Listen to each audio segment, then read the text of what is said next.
Hey guys, welcome back to the channel. It's Trey, and I want to talk about Superman once again because there's so much to talk about.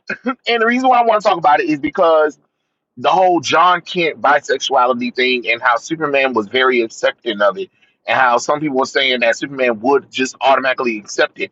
No, no, no, no, no, no, no. There is one thing that proves that entire theory wrong. Two things. Connor Kent, Superboy, Connell, he didn't accept him immediately. Then Young Justice showed his avoidance of Superboy and how he didn't want to deal with him, even when Bruce Wayne talked to Superman about, Connor, and it's like, hey, he needs his father, regardless of how you feel. He is your son.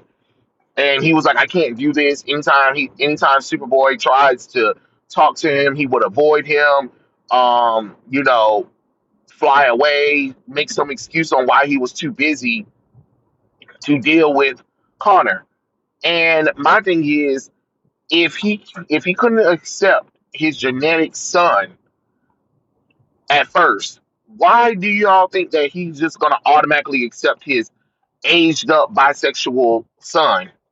Like it doesn't make sense. And I know some people are gonna be like, well, that's his clone. Well, no, that's first off, that's not how cloning works. Cloning is an exact duplicate, right? But this boy, because Connell is a teenager, he is the genetic son of him and Lex Luthor. And truthfully, you can say that the reason why part of him rejects him is because it's part Luthor.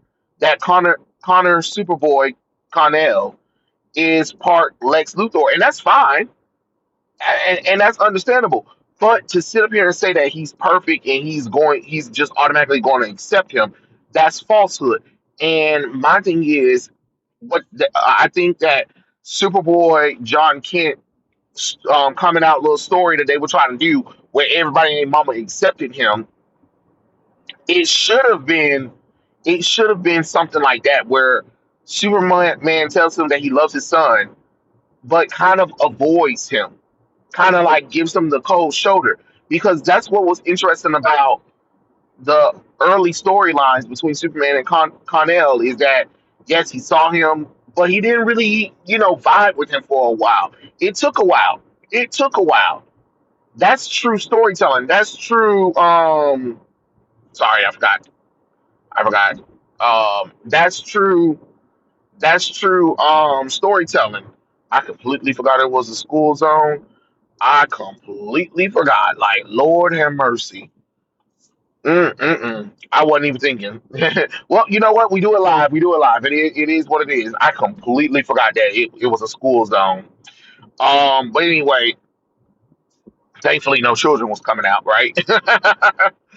But the reason why I'm saying this is because a lot of people always talking about like, oh, Superman is this perfect being, so he's going to just accept things, and he's going to be the best of all of us and stuff like that. And again, I tell people you can love someone and still not agree with their actions or their lifestyle or whatever.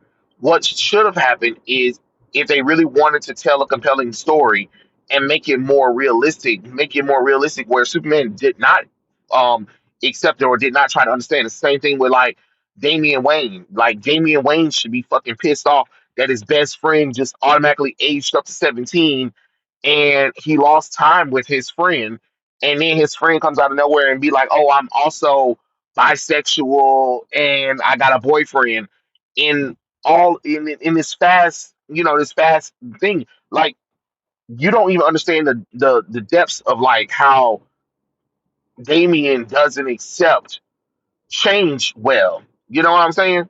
She like y'all was slow. Um and I think like it's kind of wrong to sit up here and say that because you love someone, you're going to automatically accept something that they do. And it's just like, no, that's not how that works. I can love someone and still not agree with what they do. You know what I'm saying? Just like our parents can love us and then don't agree with the career choices we made. But that don't mean that they don't care about us.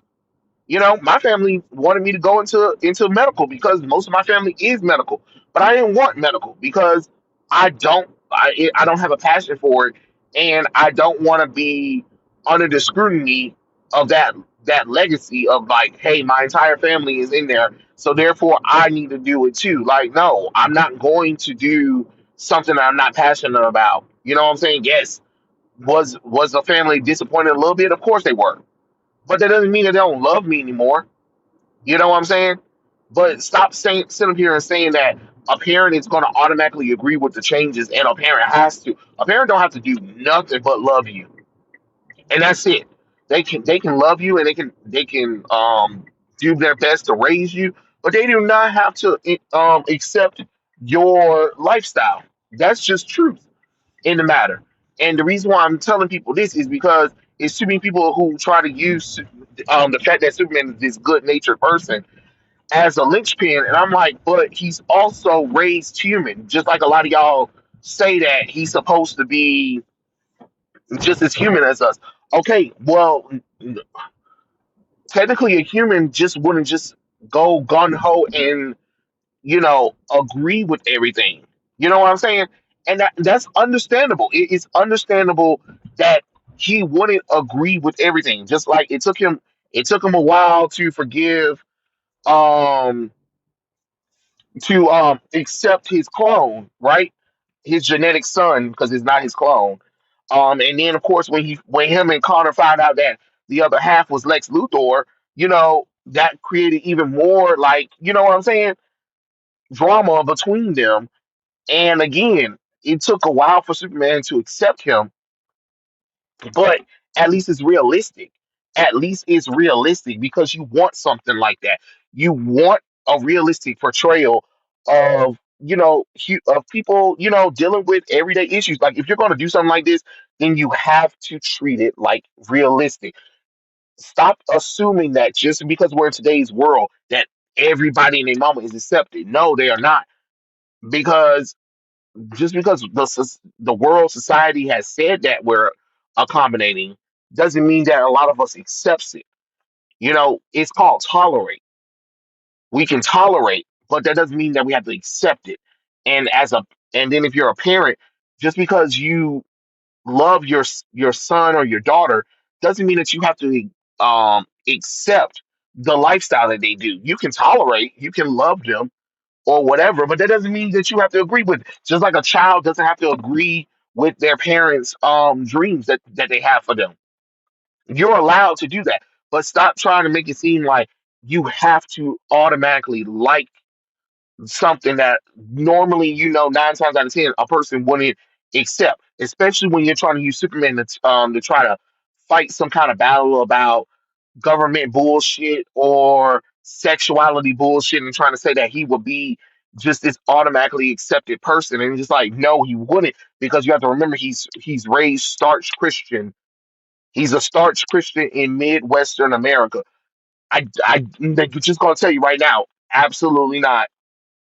Absolutely not. If you think Central America is just this accepting of LGBT like it ain't nobody business, I have an island to sell you, because it's not realistically possible. Especially when he came out to his grandpa, and his grandpa was just like, "Oh baby, I mean, oh son, we still love you for you," and stuff like that. And I'm just like, what? Especially Lois Lane. Lois Lane just was like, "Oh honey, that's so sweet," and stuff like that. It's just like, once again, what?